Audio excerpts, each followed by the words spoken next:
Aujourd'hui, nous sommes dans une réelle transformation et des réformes assez profondes et structurelles au niveau de l'enseignement technique, et cela sous la directive du Premier ministre, chef du gouvernement, M. Amadou Riba, qui, après que le chef de l'État, le général de corps d'armée Mamadi Doumbouya, lui a donné sa lettre de mission, il nous a à tour de rôle adressé des lettres de mission afin que la nouvelle politique et l'orientation gouvernementale en termes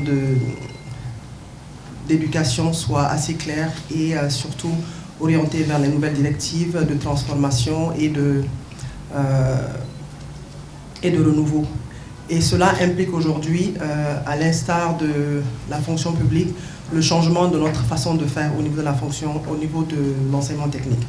Donc, première information, cette année, le concours d'entrée sera complètement numérisé. Donc, on va laisser les papiers.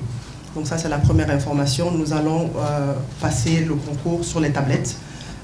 Comme vous le savez, aujourd'hui, on est dans un travail gouvernemental assez cohérent. Donc, il est quand même important que les réformes qui sont en cours, lorsqu'elles sont bien faites, puissent être adaptées et aussi pérennisées dans la durée. Digitalisé, et que ça va se faire avec les tablettes pour non seulement assurer l'équité, la transparence et la célérité.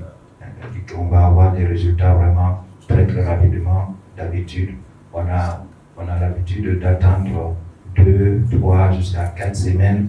Et là, avec ces outils numériques, on va pouvoir vraiment rendre le processus transparent, le processus équitable, et puis on va pouvoir avoir beaucoup de célérité dans la réponse. La technologie de nos jours est incontournable. La majorité des jeunes que nous apprenons sont des jeunes de 18 ans et parfois même moins en fonction du niveau d'études. Mais on suppose aujourd'hui que lorsqu'on a le brevet, qu'on a le bac, il est quand même important que la technologie soit au centre de des outils que nous utilisons. Tout le monde aujourd'hui a un smartphone, surtout les jeunes, la majorité d'entre eux. Donc avoir à faire des concours sur les tablettes, normalement, devrait être assez aisé. Aujourd'hui, c'est un facteur qui est incontournable. Donc c'est juste pour faire comprendre que nous sommes en train de changer notre approche au niveau de l'enseignement technique. On est en train de digitaliser, et qui digitalisation aussi passe par un changement d'outils de travail. Donc nous avons eu à contacter, moi j'ai personnellement eu à contacter mes homologues de la fonction publique, mon homologue du plan et de la coopération, mais également mon homologue de l'enseignement préuniversitaire, afin qu'ils puissent nous appuyer dans l'organisation de ce concours. Et c'est à cette suite qu'ils ont mis à notre disposition leurs différents collaborateurs. Donc au niveau du ministère du Plan et de la coopération internationale, nous avons eu l'appui de l'INS, qui est l'Institut national de statistique, qui a bien voulu mettre à notre disposition une application qui a été développée afin que le concours puisse se passer sous forme de QCM. Pour le temps, nous avons un nombre de QCM choisis par rapport au temps. On ne peut pas choisir 100 QCM pour demander aux enfants de travailler à 1 heure. Donc, c'est bien réfléchi avec la direction numérique, avec le service d'examen, avec la DNS, pour définir le nombre de QCM à répondre par heure. Merci.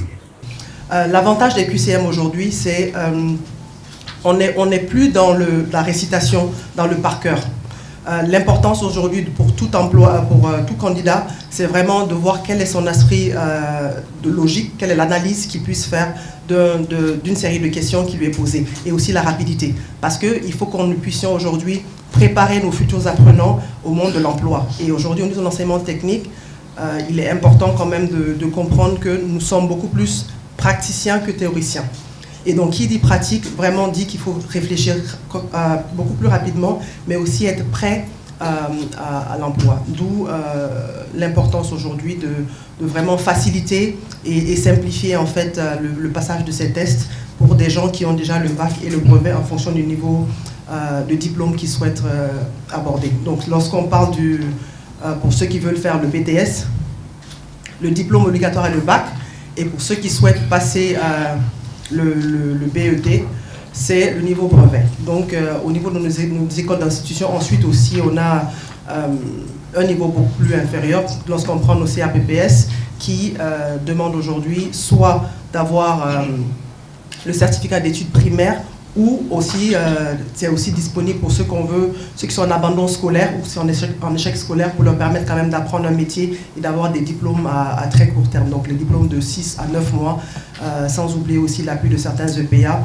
dans les certificats de 2-3 semaines en fonction du métier que nous souhaiterons apprendre. L'application dont il est question, l'application qui va être utilisée pour ce concours-là, c'est une application vraiment facile d'usage, donc d'une grande simplicité.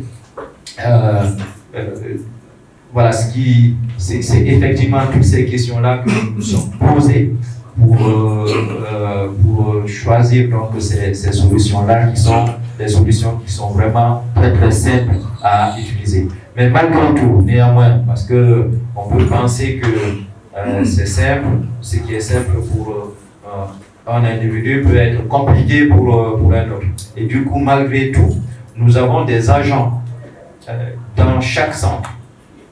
Il peut y avoir jusqu'à 2 agents, jusqu'à même 3 agents qui sont spécialisés, qui connaissent bien l'outil, qui vont assister les candidats pour leur permettre de composer dans de très très très bonnes conditions. Donc ces dispositions, je crois que ce paramètre-là a été pris en compte non seulement dans la conception de l'outil, dans la conception même des questions, des épreuves, mais aussi dans l'accompagnement, l'assistance qui va se mettre en place lors du déroulement du concours dans les différents centres d'examen. Le concours d'entrée n'est pas l'examen de sortie, comme il l'a dit. L'examen de sortie, c'est le métier appris par les enfants pendant 3 ans. Et à l'issue de ce cursus de 3 ans de formation à l'examen de sortie, les CGS sont en fonction de leur métier. Et cette fois-ci, c'est le concours d'entrée dans nos écoles techniques et professionnelles. Notre vivier de recrutement, c'est le prix universitaire, comme il l'a dit. À 2 niveaux. Je peux vous dire à 3 niveaux. CEE, avec les postes primaires qui ne font pas partie du concours, dont la sélection se fait au niveau de ces écoles. Vous avez le BEPC. Dès que vous êtes admis au BEPC, il y a certaines de nos écoles, vous êtes habilité à être candidat. Quand vous êtes bachelier, même avoir la licence, revenir chez nous pour trouver le BTS, il y a de ces écoles aussi qui sont là pour recevoir nos enfants. Donc c'est pour vous dire que nous avons 2 matières, comme il l'a dit, choisies. Les écoles techniques, vous prenez l'ENAM, vous prenez l'école de Bokeh, Angèle, vous prenez les IRAM, ils composent en mathématiques, physique, programme de terminale. Vous prenez le BEPC, c'est le niveau de CFP. C'est pour vous dire que les 3 types de diplômes vont concourir. Vous avez le diplôme de CAP, vous avez le diplôme de BT et le diplôme de BTS. Donc, ces 3 niveaux sont là en fonction des matières. Vous prenez les ENI vont composer en français et en mathématiques. Donc, cela étant dit, donc, le concours d'entrée, cette année, les inscriptions ont pris fin depuis le vendredi passé, samedi. Donc samedi, on a arrêté les inscriptions pour le concours d'entrée pour la session 2024 et nous allons démarrer le concours à partir de ce jeudi. Donc le concours aura lieu sur 3 jours. Initialement, c'était sur 2 jours, mais dû au fait que pour des raisons de calendrier, il y a certains candidats qui ont postulé pour plusieurs filières à la fois, donc pour leur donner l'opportunité de pouvoir avoir plus d'options et plus de choix, nous avons jugé nécessaire d'avoir le concours sur 3 jours au lieu des 2 jours initialement prévus et qui ont déjà été diffusés sur nos différentes plateformes. Donc ça, c'est vraiment un réajustement structurel pour offrir plus de chances à nos futurs apprenants au niveau de nos écoles d'enseignement technique. Ensuite, donc là, on a des équipes mixtes et conjointes qui vont partir à l'intérieur du pays. Donc l'examen se déroulera dans la majorité des préfectures. Donc le détail technique sera donné par mes homologues, mes collègues tout à l'heure.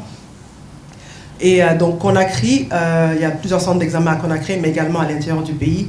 Et aujourd'hui, nous avons, grâce au concours du ministère de l'enseignement préuniversitaire et d'autres collègues, mis à disposition non seulement les équipements nécessaires, donc les tablettes nécessaires pour le déroulement du concours, mais également la connexion Internet nécessaire au cas où il y a des soucis de connectivité au niveau de certaines régions. Donc tout ça, c'est pour vraiment donner la chance à tout le monde à ce que le concours se déroule dans les meilleures conditions que possible. Donc nous aurons des équipes techniques sur place, donc composées des équipes d'enseignement technique, composées des équipes de l'INS, mais également de la gendarmerie qui nous appuie au niveau de leur service informatique aussi impliqué dans tout ce processus. Donc c'est vraiment pour vous expliquer que l'effort qui est en train d'être fourni, c'est un effort conjoint, c'est un travail gouvernemental, c'est la collaboration et aussi le renouveau dans lequel on est en train de s'inscrire pour répondre aux préoccupations des populations guinéennes, mais également rester dans la vision du chef de l'État qui nous a commis à cette tâche.